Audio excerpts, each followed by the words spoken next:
Okay, so some of the things that we can do from behind bars is we want to click for quiet.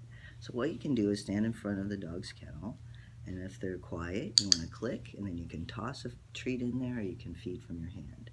Let's say you go up to the dog's kennel and they're barking, barking, barking. Then I would just move on to the dog next to them. If they're quiet, click and feed for quiet, and then go back to the previous dog and see if they're quiet.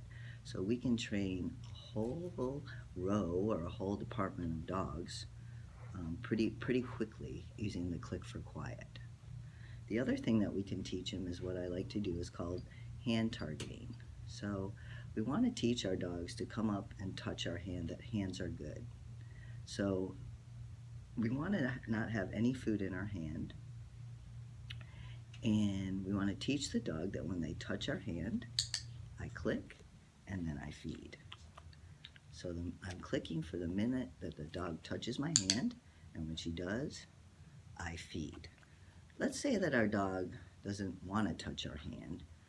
We can start with food in our hand, and that we can present our food, and when she touches it, I click, and then I open my hand and give her the treat.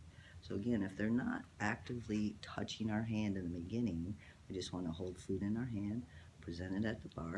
When they touch our hand to get the treat, we click, and then we open it and give them the food.